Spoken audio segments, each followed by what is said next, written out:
అందరికీ నమస్కారం.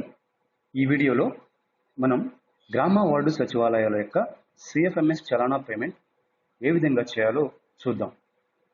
జిఎస్డబ్ల్యూఎస్ నుంచి సర్వీస్ ఛార్జెస్ వసూలు చేశాక వాటిని మనం సంబంధిత అకౌంట్లోకి సిఎఫ్ఎంఎస్ చలానా పేమెంట్ ద్వారా రెమిట్ చేయాల్సి ఉంటుంది. అయితే తెలుసో తెలియకో అయితే ప్రాపర్ ఇన్ఫర్మేషన్ లేక చాలా సచివాలయాల్లో మోస్ట్ ఆఫ్ ద సెక్రటేరియట్స్లో ఈ అమౌంట్ అనే దాన్ని సిబ్బంది తమ పర్సనల్ అకౌంట్స్ నుంచి ఆన్లైన్ బ్యాంకింగ్ ద్వారా రెమిట్ చేస్తూ ఉన్నారు. దీనికి ఉన్నతాధికారులు అంగీకరించడం లేదు. సరైన విధంగా అంటే ప్రాపర్ ఛానల్లో వసూలు చేసిన డబ్బును ముందుగా సెక్రటేరియట్ సంబంధించిన ఈ సర్వీసెస్ అకౌంట్లో డిపాజిట్ చేసి తద్వారా ఆ బ్యాంకు ద్వారా జనరేట్ చేసిన చలానా ద్వారా సంబంధిత అకౌంట్ ఏదైతే ఉందో సిఎఫ్ఎంఎస్ ఐడి ఏదైతే ఇచ్చారో చలానా మీద ఆ అకౌంట్కు సరైన విధంగా రెమిట్ చేయమని చెప్పేసి ఉన్నతాధికారులు మనకి ఇన్స్ట్రక్షన్స్ ఇస్తూ ఉన్నారు. అంటే ఇప్పటి వరకు పర్సనల్ అకౌంట్ నుంచి ఆన్లైన్ బ్యాంక్ నుంచి ఏవైతే ట్రాన్స్ఫర్ చేస్తున్నారో అది సరైన విధానం కాదు. అందుచేత ఇప్పుడు ఇన్ ఏ ప్రాపర్ మేనర్ అంటే సరైన విధంగా ఏ విధంగా అయితే ఈ చలానా అమౌంట్ను సంబంధిత అకౌంట్కు డిపాజిట్ చేయాల్సి ఉంటుందో ఇప్పుడు మనం ఈ వీడియోలో చూద్దాం.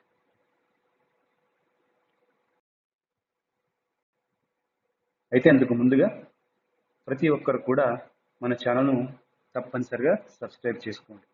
ఈ ఛానల్ ఉద్దేశించబడిందే గ్రామ వార్డు సచివాలయాలకి ఉపయోగపడడం కోసం. సో సబ్స్క్రైబ్ చేసుకున్నట్లయితే ముందుగానే మీకు అలర్ట్స్ రూపంలో వస్తూ ఉంటాయి. కాబట్టి మనం వెంటనే సమాచారాన్ని తెలుసుకునే అవకాశం ఉంటుంది.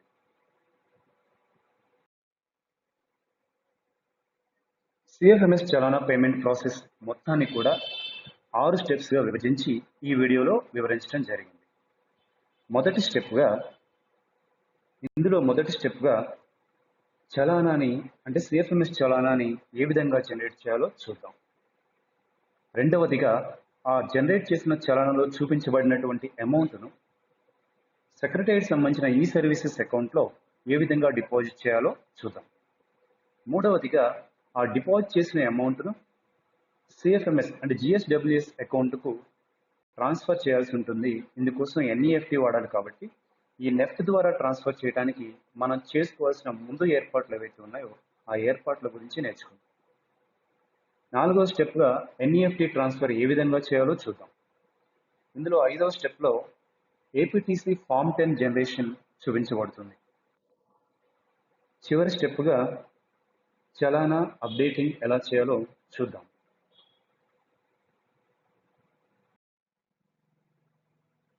స్టెప్ 1. ఈ స్టెప్ 1లో సిఎఫ్ఎంఎస్ చలానా ఏ విధంగా జనరేట్ చేయాలో చూసినట్లయితే ఇందుకోసం ముందుగా మనం గ్రామ వార్డు సచివాలయం వెబ్సైట్లోకి డిఏ అంటే panchayat secretary grade 6 digital assistant login credentials ద్వారా లాగిన్ అవ్వాలి. ఇప్పుడు ఈ విధంగా లాగిన్ అయిన తర్వాత గ్రామ వార్డు సచివాలయం వెబ్సైట్ డిఏ లాగిన్లోని సర్వీసెస్ మెనూపై క్లిక్ చేయాలి. ఎప్పుడైతే సర్వీసెస్ మెనూ మీద క్లిక్ చేసామో ఆ మెనూ మనకి ఎక్స్పాండ్ అవుతుంది కదా. ఇప్పుడు ఆ ఎక్స్పాండ్ అయిన మెనూలో నుంచి చలానా జనరేషన్ అనేటువంటి ఈ లిస్ట్ ఐటెం పైన క్లిక్ చేయాలి. ఇప్పుడు మనం సిఎఫ్ఎంఎస్ చలానా జనరేషన్ పేజీకి రీడైరెక్ట్ చేయబడతాం. ఇక్కడ రీడైరెక్ట్ చేయబడినటువంటి ఈ పేజీలో మనం చేసిన సర్వీసులు అన్నీ వాటి పేర్ల వారీగా, సంఖ్య వారీగా, వాటి అమౌంట్ వారీగా ఇక్కడ చూపించబడతాయి. ఇక్కడ చూపబడిన సర్వీసులు అన్నింటినీ మనం క్షుణ్ణంగా పరిశీలించుకోవాలి. ఇందులో ఏవైనా ఫెయిల్డ్ ట్రాన్సాక్షన్స్ కూడా చూపబడుతూ ఉన్నట్లయితే ఆ పర్టికులర్ ట్రాన్సాక్షన్స్ని మనం సస్పెండ్ చేసుకోవచ్చు. ఆ విధంగా ఇక్కడ అంతా సరిగానే ఉంది అని నిర్ధారించుకున్న తర్వాత అక్కడ చూపబడుతున్నటువంటి జనరేట్ సిఎఫ్ఎంఎస్ చలానా అనే బటన్ పైన క్లిక్ చేయాలి.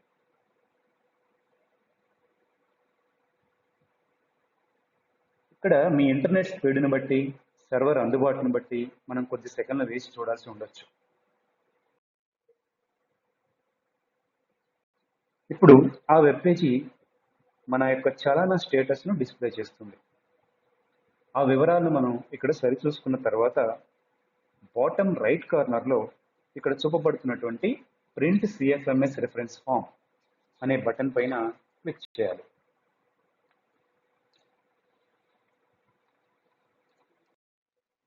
ఇక్కడ క్లిక్ చేసినట్లయితే మన చలానా మనకి ఇక్కడ చూపించబడుతుంది.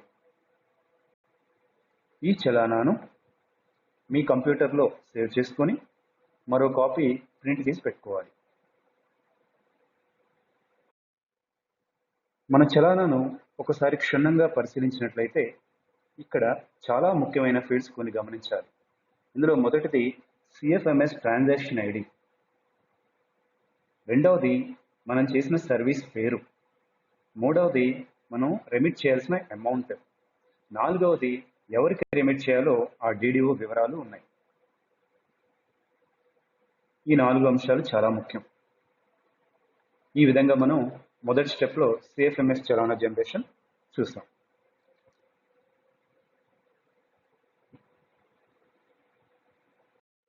ఇప్పుడు రెండో స్టెప్ చూద్దాం. ఈ రెండో స్టెప్లో చలానాలో చూపించబడినటువంటి అమౌంట్ను మన సెక్రటరీకి సంబంధించినటువంటి ఈ సర్వీసెస్ అకౌంట్లో ఏ విధంగా డిపాజిట్ చేయాలో చూద్దాం.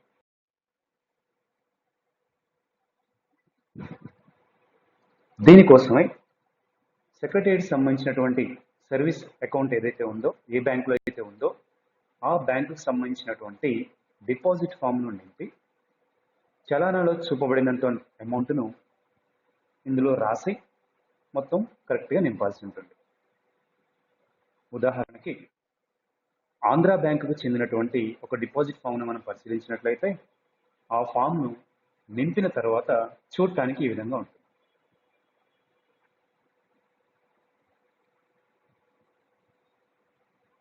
ఈ విధంగా డిపాజిట్ ఫామ్ను మనం సిద్ధం చేసుకోవాల్సి ఉంటుంది.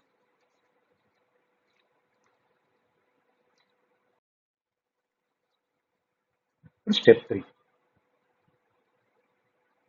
ఇంతకుముందు చెప్పినట్లుగానే డిపాజిట్ చేసిన అమౌంట్ను జిఎస్డబ్ల్యూఎస్ అకౌంట్కు ఎన్ఈఎఫ్టి ద్వారా ట్రాన్స్ఫర్ చేయాల్సి ఉంటుంది. కానీ నెఫ్ట్ ద్వారా ట్రాన్స్ఫర్ చేయాలి అంటే ప్రతి బ్యాంకు కూడా maximum almost all the banks మనల్ని ఒక చెక్ ఇమ్మని అడుగుతున్నారు. సో ఆ చెక్ని ఎలా ప్రిపేర్ చేసుకోవాలో ఇప్పుడు చూద్దాం.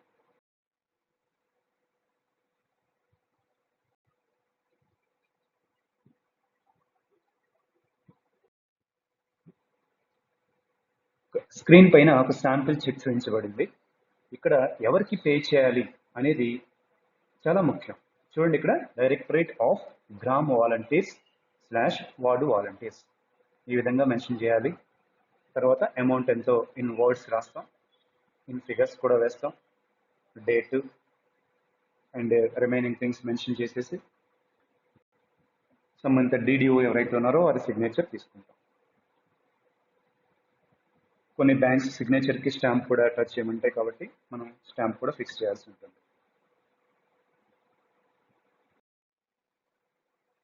అయితే ఎన్ఈఎఫ్టి ట్రాన్స్ఫర్ చేయడం కోసం సెండర్ వివరాలు, బెనిఫిషియరీ వివరాలు, చెక్కు వివరాలు, రెమిటర్ వివరాలు మనం సిద్ధంగా ఉంచుకోవాలి. ఇక్కడ సెండర్ వివరాలు అంటే మన ఈ services account details, beneficiary particulars అంటే డైరెక్టరేట్ ఆఫ్ గ్రామ వాలంటీర్స్ వార్డు వాలంటీర్ వివరాలు, చెక్ పర్టికులర్స్ అంటే ఇంతకుముందు స్టెప్లో మనం చూపించిన ఆ చెక్ వివరాలు, రెమిటర్ పర్టికులర్స్ అంటే మన డిడిఓ డీటెయిల్స్ ఇస్తాం. ఇప్పుడు స్టెప్ 4 చూద్దాం. స్టెప్ 4లో నెఫ్ట్ ద్వారా ఎలా ట్రాన్స్ఫర్ చేయాలో చూద్దాం.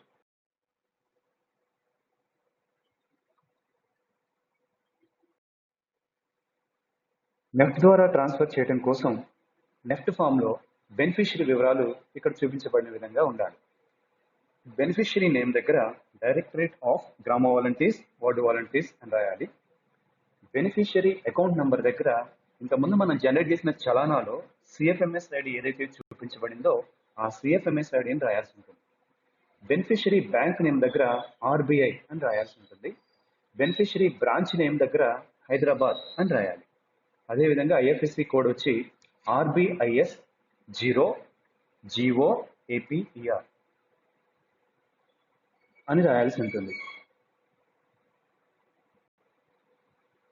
ఆ విధంగా ఆ నెఫ్ట్ ఫామ్లో మిగిలిన వివరాలను తదనుగుణంగా రాసుకోవాలి. ఉదాహరణకు ఆంధ్ర బ్యాంకు సంబంధించినటువంటి నెఫ్ట్ ఫామ్ మనం నింపినట్లయితే అది చూడటానికి ఈ విధంగా ఉంటుంది. ఈ నెఫ్ట్ ఫామ్ ను అబ్జర్వ్ చేస్తే దీనిలో 2 పార్ట్స్ ఉన్నాయి. లెఫ్ట్ పెయిన్ లో అంటే లెఫ్ట్ పార్ట్ లో కౌంటర్ ఫాయిల్, రైట్ పార్ట్ లో యాక్చువల్ ఫామ్ ఉంది, అంటే బ్యాంక్ కాపీ ఉంటుంది. ఇక్కడ ఎవరు పంపిస్తున్నారు అనే సెక్రటరీ వివరాలు, వారి అకౌంట్ నంబర్, ఎవరికి రెమిట్ చేయాలి, డైరెక్టరేట్ ఆఫ్ గ్రామ వాలంటీర్స్ ఆ వివరాలు, ఆ సిఎఫ్ఎంఎస్ ఐడి నంబర్, దాన్ని అకౌంట్ నంబర్ గా రాస్తాం. ఇక్కడ అమౌంట్. అదేవిధంగా రైట్ ప్యానల్ లో చూడండి, ఇక్కడ అంటే రైట్ దీనికి ఫామ్ లో చూసినట్లయితే డైరెక్టరేట్ ఆఫ్ గ్రామ volunteers, RBI Hyderabad and account number RBIS 0 GOAPER ఈ విధంగా మెన్షన్ చేస్తాం. చెక్ వివరాలు కూడా ఇందులో మెన్షన్ చేస్తాం.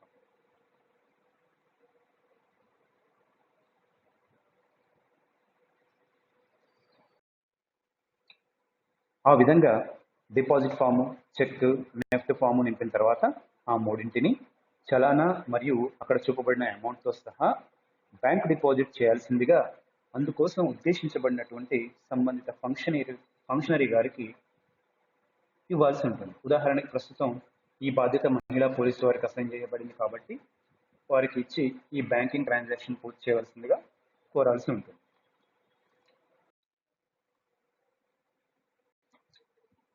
ఎప్పుడైతే ఈ అమౌంట్ విజయవంతంగా డిపాజిట్ మరియు ట్రాన్స్ఫర్ చేయబడుతుందో ఆ తర్వాత బ్యాంక్ మనకు ఆ రెసిప్ట్ ఒకదాన్ని ఇస్తుంది. ఆ రెసిప్ట్ చూడటానికి ఈ స్క్రీన్ మీద చూపించబడిన విధంగా ఉంటుంది.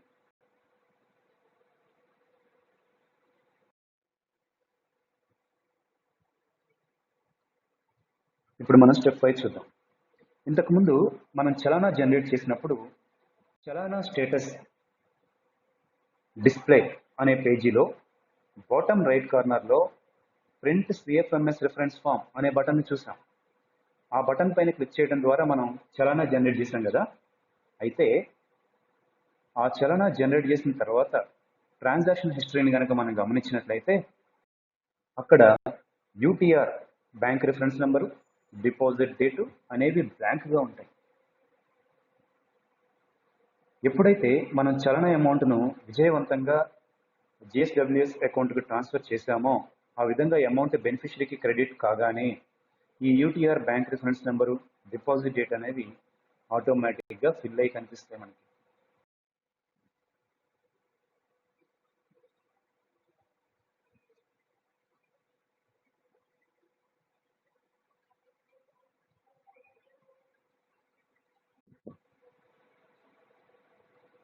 స్క్రీన్ పైన చూసినట్లయితే విజయవంతంగా అమౌంట్ క్రెడిట్ అయిన తర్వాత UTR bank reference number, bank deposit డేట్ను మనకు డిపార్ట్మెంట్ వారు ఇక్కడ ప్రదర్శిస్తారు. ఇప్పుడు మనం ఈ విధంగా UTR reference number, bank deposit date కనుక కనిపిస్తున్నట్లయితే ఇప్పుడు మనం ప్రింట్ రిసిప్ట్ అనే ఈ బటన్ పైన క్లిక్ చేయాల్సి ఉంటుంది. ఎప్పుడైతే ఈ ప్రింట్ రిసిప్ట్ అనే బటన్ పైన క్లిక్ చేసామో అప్పుడు మనకి APTC ఫామ్ 10 జనరేట్ అవుతుంది.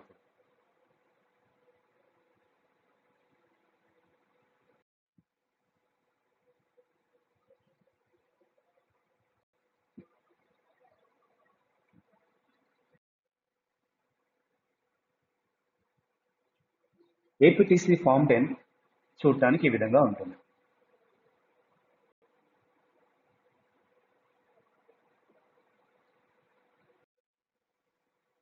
ఈ APTC ఫామ్ 10 ఒకసారి క్షుణ్ణంగా పరిశీలించినట్లయితే మన చలానా నంబరు, ఆ date, time, CFMS transaction ID, ఏ సర్వీస్కి డిపాజిట్ చేశాం, ఎవరు రెమిట్ చేశారు వారి పేరు, రెమిట్ చేసిన వారి మొబైల్ నంబరు, DDO వివరాలు, ఆ తర్వాత ముఖ్యంగా చూడండి స్టేటస్ దగ్గర పేమెంట్ ట్రాన్సాక్షన్ సక్సెస్ఫుల్ అని వచ్చింది. అదే మనం జనరేట్ చేసిన చలానంలో అయితే పేమెంట్ ట్రాన్సాక్షన్ ఇనిషియేటెడ్ అని వస్తుంది. అమౌంట్ క్రెడిట్ అయిపోయిన తర్వాత ఇది కాస్త మారింది, పేమెంట్ ట్రాన్సాక్షన్ సక్సెస్ఫుల్ అని చూపించబడుతుంది. అదేవిధంగా ఈ లెఫ్ట్ కార్నర్లో కింద బాటమ్ లెఫ్ట్ కార్నర్లో చూసినట్లయితే రిసీవ్డ్ రూపీస్ అని మనం పే చేసిన అమౌంట్ను కూడా చూపిస్తూ ఉంది. అంటే మనం విజయవంతంగా వారికి డిపాజిట్ చేయగలిగాం అని అర్థం.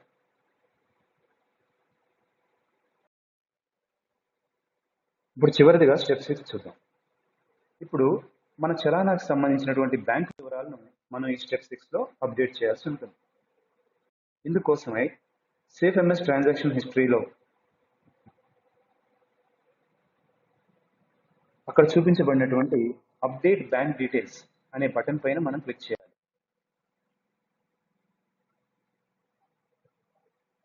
ఈ చలానా అప్డేషన్ కోసం మనకి 4 అంశాలు అవసరమై ఉంటాయి. మొదటిది చలానా రిఫరెన్స్ ఐడి. ఇంతకుముందు మీకు ఏదైతే చిన్న స్లిప్ చూపించానో కౌంటర్ స్లిప్, అందులో రాయబడి ఉంటుంది ఆ రిఫరెన్స్ ఐడి కానివ్వండి.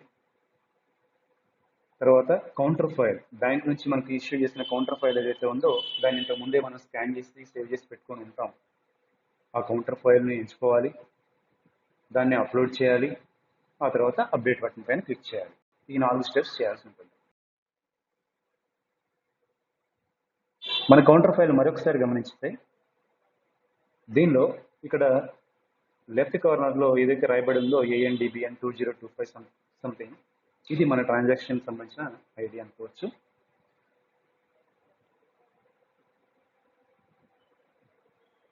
ఇది బ్యాంక్ రిఫరెన్స్ ఐడి. అప్డేట్ చేయడం కోసం ఇంతకుముందు చెప్పినట్లు ఏదైతే అప్డేట్ బ్యాంక్ డీటెయిల్స్ బటన్ మీద క్లిక్ చేసామో అప్పుడు మనకు ఈ ఫామ్ ఓపెన్ అవుతుంది. ఇక్కడ బ్యాంక్ రిఫరెన్స్ ఐడి ఎంటర్ చేయాలి. ఆ తర్వాత మనం స్కాన్ చేసి పెట్టుకున్నటువంటి ఆ కౌంటర్ ఫైల్ను చూజ్ చేసుకోవాలి, దాన్ని అప్లోడ్ చేయాలి, అప్డేట్ బటన్ మీద క్లిక్ చేయాల్సి ఉంటుంది.